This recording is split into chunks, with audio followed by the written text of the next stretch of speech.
What's up, guys? It's Rey-Jay back with another video. And in this one, I want to break down what's happening with SPY, Tesla, and the overall markets. I want to give you guys a very quick update about the government shutdown and how it's likely going to be avoided, and what's happening so far with all these pieces of news for the markets. Just know that I am not a financial planner, so take nothing I'm saying as financial advice. And also, if you guys can, please check out my Moomoo link. If you deposit $100, you're guaranteed 5 free stocks. If you deposit $2,000, you're guaranteed 30 in total, not to mention 8.1% APY in invested cash. The offer ends at the end of March. Anyways, let's talk about what's happening with this market. So, as SPY was dipping, we formed a bullish divergence. And my prediction yesterday was that SPY would likely see an attempt to kind of like see a dip move before it tries to rebound towards the end of the day, if not by Monday. Or we could see us try to like retest the lows and then get the bounce. But we were looking for a bounce to eventually come. And that's what happened so far. We got a very nice bounce on SPY. If you look at our markets, the market's up quite a bit. Nvidia's up 5%, Tesla's up 3.8%. The majority of tech are in the green, and we're seeing almost every stock in the green so far. So we finally got a balance, but the question is, will the market continue from here? I'm going to give you guys an analysis about this and why I think it's very possible that this will continue. So we called this move, guys. We did mention this even in my intraday videos. I did call that SPY is going to be likely testing 563 today, and that's what ended up happening. So like I said before, we'll talk about if this is going to continue or not. I'll give you guys a very quick update. So as a reminder for the week, okay, going into today, we had the Michigan consumer sentiment data was very weak. We also saw inflationary expectations being high. That's why the market saw a temporary dip in the morning before it started to bounce very nicely.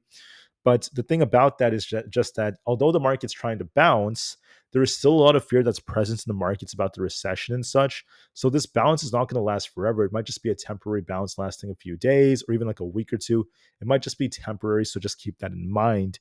Despite that, on Monday, we have retail sales data coming out that might cause a little bit of volatility here and there, but it's not too crazy. Tuesday, we have some imports and export prices reports coming out. Nothing too crazy as well. And then Wednesday is going to be a crazy day since we have the FOMC meeting, and we also have the interest rate projections coming out. So this will give us an idea of how the Fed is scheduling their interest rates. Are they going to be cutting more like 1 to 2 years out? What's their long-term projection?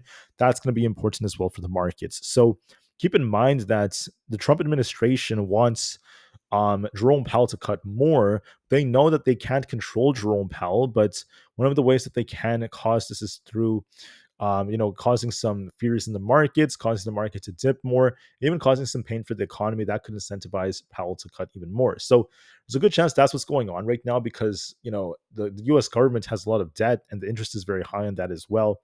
That's why, they're looking to bring yields down by trying to reallocate funds in the economy. But I will talk more about this in another video.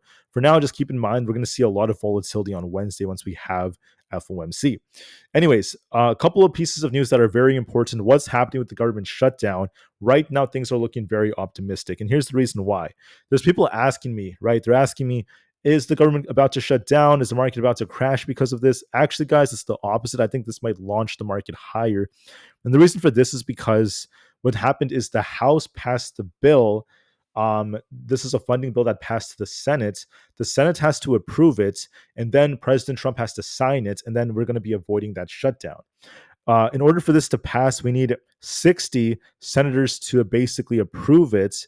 There are about 53 Republicans in the Senate who will say yes to it. But what about the extra, 7 Democrats? Well, the good news is that there's actually an estimated 10 Democrats who might actually agree on this. And the reason for that is because, firstly, we had Chuck Schumer come out. So he said that he's willing to vote on this bill. And really, help what's necessary just to, help out the American people, because he realizes that if he lets politics get in the way, right? If we get a government shutdown, he mentioned that it's going to be very detrimental. And that's one of the worst cases that could happen as, hundreds of thousands of federal workers will not be paid. Some governmental benefits could be delayed, and it's going to cause a big ripple effect on the economy. So to avoid that, and avoid the political scrutiny that's going to come to these politicians that don't agree on this, it's going to hurt them a lot. And to avoid all of that, they should just vote on the bill. Sources are saying that there's about 10 Democratic senators that are willing to vote yes on it, which would put the vote at 62 to 38, according to reports. That would help this pass, at least according to what we're seeing so far. So that is optimistic. So far, 10 Senate Democrats have joined most of their GOP colleagues on Friday to advance the funding bill. If they don't pass this by midnight, we're going to be at risk of a government shutdown. So keep that in mind. But so far, it's looking optimistic, and there's a good chance they're going to pass this at the very last minute. That's the same thing that happened last time. They argue. Then all of a sudden, they come to a consensus just to avoid the political scrutiny, and they end up coming up with a decision. So that's likely what's going to happen this time around, in my opinion, especially after what Chuck Schumer has been saying. So this means that what's going to likely happen is, and this is my prediction, um, we're likely going to avoid the government shutdown. President Trump is going to sign the funding bill, and the government's going to be funded up until September. And then once that happens, that's going to be bullish for the stock market. I think that's part of why the market is running right now. If they fail, though, and you always want to be open minded to anything, if we get the government shutdown, that's going to be bearish. The market's going to dump. And that's very unlikely considering that 10 Democratic senators say they want to vote on the bill. So most likely, they're going to pass the bill, and most likely the market may try to gap up on Monday and start continuing this run. That's most likely what's going to come. Another big catalyst is this right here. We have the White House press secretary saying that there's been a lot of progress being made with the Russia-Ukraine ceasefire deal. That's a 30-day ceasefire agreement that they're likely going to be coming to a consensus. The reason I say this is good is because I'm not here to get too political. I'm not here to say this person's the aggressor, this person's this or that. You guys can believe whatever you want, and I do have my own opinions, but I'm not trying to be biased when I say this. But Vladimir Putin has praised the Trump administration. He has said that they're doing a great job at not only being open to negotiations, but to help out and to help meet their demands.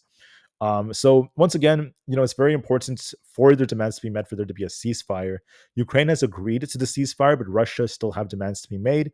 They want them to comply with some of the agreements that they had originally made. So in this case, I don't know what's exactly going to happen depending on what Russia wants to do. But if they do have a temporary ceasefire, that's going to be a big piece of news. The White House press secretary, who is biased when she says this, she says this is the closest we've seen to peace between these countries.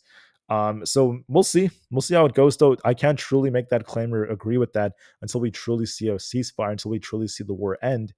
And we just want there to be peace. That's what we want. Hope there's peace. We'll see what happens with this. If there is some kind of ceasefire that's signed over the weekend, that's going to be very bullish for stocks. So far, Ukraine has agreed, but we're waiting for Russia, so we'll see how negotiations go. I'm trying to say this in a very unbiased manner, so please don't interpret this too politically or in a different direction. With that being said, there's been a lot of talk about how Donald Trump is threatening tariffs and this and that. But I just want to say that today he didn't say anything about tariffs. We actually are seeing the news being repeated from yesterday, and that's not really shaking the markets now. So that's a good piece of news.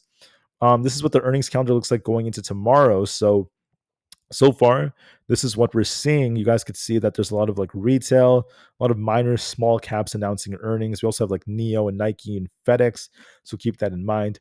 Last but not least, the market's at extreme fear right now. It's making up the majority of sentiments. But if you look at this, we're starting to see this going up like this. Typically, when this happens, this is when the market's going to form a temporary bottom. That's a good sign the market's going to try to bounce a bit. Momentum's still at extreme fear, but it's trying to bounce. And then one thing that's interesting is the put to call option ratio is very elevated. There's been a lot of puts expiring, lots of puts being bought. And the last thing is that the VIX is dipping, which tends to be a good sign for the bulls. So far, progress is being made. With that being said, guys, what do I think about the market? Is the market going to dump? Is the market going to bounce? It depends. Are we about to see the funding bill pass? There's a 70+% chance it's going to pass. In my opinion, maybe even higher than that. Most likely it's going to pass, so this should help the market push higher. So we'll see about that just to be safe. But just for confirmation, the 4-hour is showing live if SPY could hold above 561 as support. And then on the daily time frame, we have to see what happens with this break right over here, especially on the daily time frame. If we could break above 565, I think SPY pushes easily to 568, and then from there we easily go up to about 575. So those are going to be my bullish targets.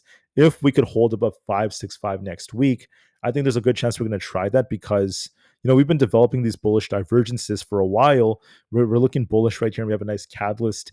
Also, one thing worth mentioning is that when it comes to Donald Trump's tariffs, he actually does not have anything new scheduled until closer to April. So hopefully he doesn't say too much. Hopefully he doesn't say too much about the tariffs. Maybe he's going to be a little quiet for a week or so. We'll see, though. It's not always guaranteed. But if he doesn't talk as much about tariffs, that could help the market to some extent. And then if we get, the government shutdown being avoided, a new funding bill for the government, and maybe even a ceasefire deal between Russia and Ukraine, these could help the market start pushing. So I want to see SPY hold above 565. If that's the case, I'm looking for 568 and 575 as our targets. I think we look a bit more bullish here on the daily time frame. But we need to see a continuation higher. So it depends on these catalysts, but for now, the chart does look a little bit more bullish. On the QQQ, it looks a bit more bullish. If you guys look at the 4 hour, we're starting to turn here. I want to see us hold up at 480. We came a little bit short today of doing that. If we hold that, I think we easily push for 485 to fill this gap up here. Then eventually 490 is coming next. If we end up losing support at 474, we could turn back down. So as long as we hold up at 480, we're looking for a bigger push. For the IWM Russell 2000, we're looking a little bit more bullish, especially as we have this gap up here to fill around 205. So we'll see what happens right over here, especially as we see more buyers stepping in. I don't want to see us lose 200, so I think that we should be pushing even higher. So when it comes to ES, we're looking bullish on the daily. We could be looking for essentially 56.76. So this is looking a little bit good, at least so far. So far, so good. With that being said, I think this is looking quite good on the daily time frame. We have to see if, as long as we hold above 5,600, we're looking for an attempt for 5,680. ES looks a bit more bullish to me. NQ, so what's good is we held 19,000. As long as we don't lose that, we could be looking for an imbalance fill back up to about 20,100. Bitcoin looks good. However, we have tough resistance at 85,600, not to mention 86,600. So we could be testing resistance there, and we'll see if we break through that. For Nvda, we look bullish. As long as we hold above 120, we're looking for an attempt for 123. Then eventually I could be looking for 126.6. Looks bullish on the daily. Tesla looks good. However, it's a tough resistance at 250. I'm not 100% sure if Tesla will break through that easily. It's going to be tough to fight there. But as long as we continue to make higher lows like what we're doing right now, this is favoring a push for 260 to 262. For Apple, we're looking bullish. As long as we don't end up losing like 210, we're looking for an attempt to get back up to 218. For Netflix, we look a bit more bullish. As long as we don't end up losing like 909, we look bullish. Let me go over just a few more, guys. On Coinbase, we're looking decent right here. I would like to see us make a higher low. So we could be looking for an attempt to get back up to about 189. Amazon could also be pushing for 200 as long as we hold 197. Meta needs to break 610. If that breaks, we're looking for this imbalance fill at 615. Tough resistance at 610. We'll see if we break that or not. I do see us pushing a bit more to test that. I need to see Microsoft break and hold above 389. If we do that with the funding bill coming, we could fill the gap to 392. Google needs to break 168. We haven't done that yet. If we do break that, I'm looking for the 170s, so we'll see about that. Last but not least, we have the VIX. I was looking more bearish.